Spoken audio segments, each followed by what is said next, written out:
बिस्मिल्लाहिर्रहमानिर्रहीम। अस्सलाम वालेकुम स्टूडेंट्स। 9th क्लास आपके बायोलॉजी के चैप्टर नंबर 8 का लेक्चर नंबर 8 है बेटा आज।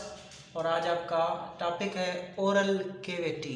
ठीक है, और ओरल कैविटी के आगे लिखा हुआ है, ओरल कैविटी के काम लिखे हुए हैं। ठीक है, सिलेक्शन, खुराक की सिलेक्शन करती है ओरल कैविटी, खुराक की ग्राइंडिंग करवाती है ओरल कैविटी, खुराक की पार्शियल डाइजेशन कराती है ओरल कैविटी।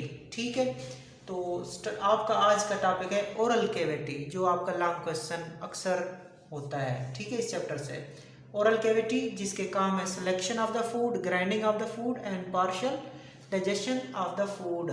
सबसे पहले देखते हैं ये ओरल कैविटी होती क्या है, इसकी तारीफ क्या है। ओरल कैविटी क्या है?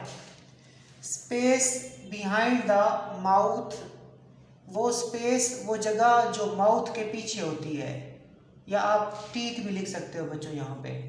वो जगह जो दांतों के पीछे होती है, जिस टाइम जिसके अंदर हमारी जुबान होती है, उसको कहते हैं oral cavity. So oral cavity is a space behind the mouth. Oral cavity वो जगह है जो मुंह के या दांतों के पीछे होती है, and has many important functions in the whole process of digestion.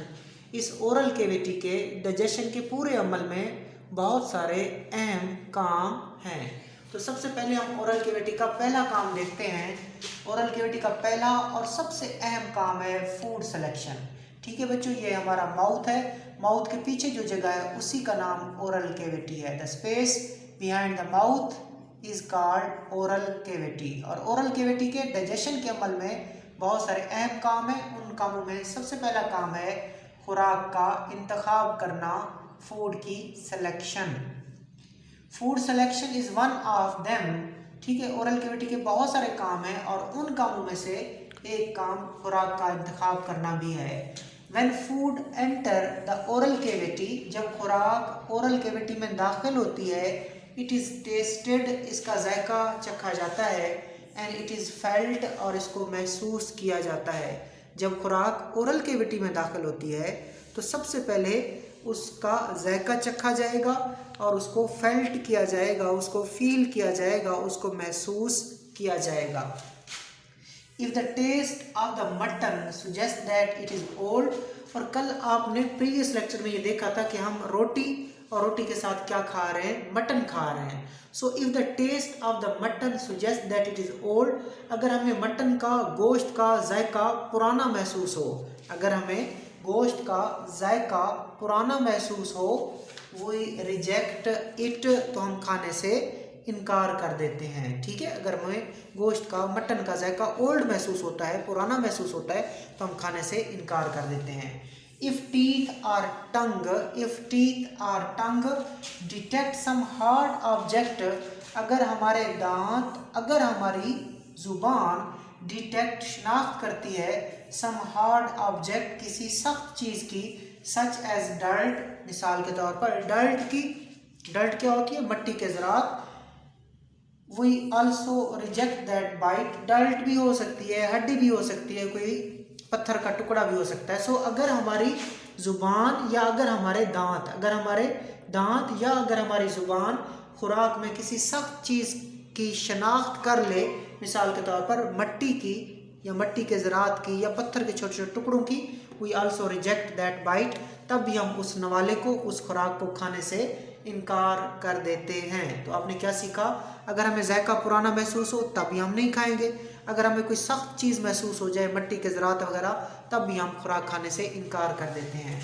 The senses of smell, सूंघने की हिस्स, एंड सेंस ऑफ विजन, और देखने की हिस्स, also help oral cavity in the selection of the food.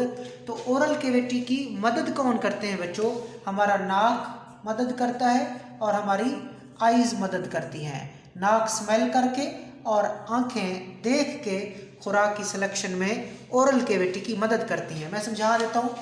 आपके सामने खुराक पड़ी हुई है, इधर सामने आपके खुराक पड़ी हुई है और यहाँ से बदबू आ रही है, यानी कि उसकी स्मेल हमें ठीक महसूस नहीं हो रही, तो हम यहाँ से ही क्या करते हैं, रिजेक्ट कर देते हैं कि इससे तो स्मेल आ रही है, गंदी स्मेल आ रही है, हमने इस खुराक को नहीं खाना। तो सेंस ऑफ स्मेल भी सिलेक्शन वाले काम में ओरल कैविटी की क्या करती है, मदद करती है। इसी तरह हम खुराक देख रहे हैं, हमारे सामने खुराक पड़ी हुई है और उसमें कीड़े वगैरह पड़े हुए हैं या पत्थर पड़े हुए हैं, गंदगी पड़ी हुई है, तो देख के विजन के जरिए, आंखों की विजन के जरिए तब भी हम खुराक को रिजेक्ट या एक्सेप्ट कर सकते हैं। तो याद रखिएगा, खुराक के सिलेक्शन वाले काम में ओरल कैविटी की मदद कौन करते हैं, सूंघने की हिस्स और देखने की हिस्स ओरल कैविटी के इस काम में मदद करते हैं। ठीक है बच्चों, आगे चलते हैं ओरल कैविटी के अगले काम की तरफ, और उस काम का नाम है मास्टिकेशन। इसमें क्या होता है, the second function of the oral cavity is the grinding of the food by the teeth. Oral cavity का जो दूसरा काम होता है वो क्या होता है, खुराक को दांतों के जरिए पीसना, खुराक को दांतों के जरिए ग्राइंड करना, पीसना। ओरल कैविटी का दूसरा काम होता है खुराक को दांतों के जरिए ग्राइंड करना, पीसना, छोटा करना। It is known as chewing और मास्टिकेशन। याद रखना, इसको च्यूइंग भी बोलते हैं। मास्टिकेशन का दूसरा नाम क्या होता है बच्चों, मैस्टिकेशन का दूसरा नाम होता है च्यूइंग, खुराक को चबाना। और ये वो अमल होता है जिसमें खुराक को दांतों के जरिए पीसा जाता है, छोटे टुकड़ों में तब्दील किया जाता है। दिस इज यूजफुल, ये अमल बड़ा मुफीद होता है, because oesophagus can pass only small pieces, क्योंकि आगे एसोफेगस है और एसोफेगस छोटे टुकड़ों को ही क्या करती है, पास करती है।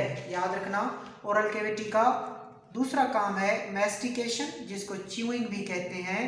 और इस अमल में तारीफ क्या है च्यूइंग या मास्टिकेशन की, ऐसा अमल जिसमें खुराक को दांतों के जरिए ग्राइंड किया जाता है, पीसा जाता है, मैस्टिकेशन कहलाता है या च्यूइंग कहलाता है।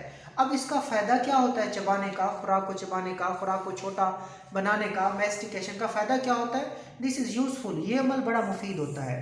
मैस्टिकेशन का अमल बड़ा मुफीद होता है क्योंकि oesophagus can pass only small pieces, क्योंकि जो खुराक की नाली होती है जिसको एसोफेगस कहते हैं वो छोटे टुकड़ों को ही पास करती है। इधर देखें डायग्राम बच्चों, ये हमारी जुबान है, डायग्राम है पार्ट्स ऑफ ओरल कैविटी, यहाँ पे ओरल कैविटी के हिस्से दिखाए गए हैं। तो ये देखें जुबान होती है बच्चों, और उसके ऊपर क्या पड़ा हुआ है, हार्ड पैलेट पड़ा हुआ है, पीछे की तरफ क्या होता है, सॉफ्ट पैलेट। ये नरम तालू है हमारा, ये सख्त तालू है, नीचे जुबान पड़ी हुई है, यहाँ पे आगे क्या होते हैं, दांत होते हैं। आगे क्या होते हैं बच्चों, दांत होते हैं। उसके बाद आ जाती है ये वाली जो जगह है, ये सारी जगह क्या कहलाती है, ओरल कैविटी कहलाती है। ठीक है, ओरल कैविटी की जो जगह होती है, पीछे जो जगह होती है, ओरल कैविटी के पीछे जो जगह होती है उसको फेरिंग्स कहते हैं, गला, थ्रॉट, फेरिंग्स, ये वाली जगह। उसके बाद फेरिंग्स आगे दो रास्तों में खुलती है, एक हवा का रास्ता होता है जिसको लेरिंग्स कहते हैं, लेरिंग्स का ढक्कन होता है जो खुराक को हवा की नाली में जाने से रोकता है, उस ढक्कन का नाम एपिग्लॉटिस होता है।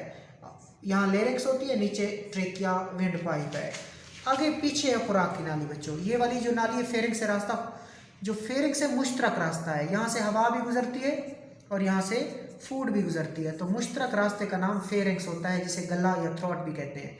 उसके बाद हवा चली जाती है लेरिंग्स और ट्रेकिया में, जबकि जो खुराक होती है वो कहाँ चली जाती है, एसोफेगस में।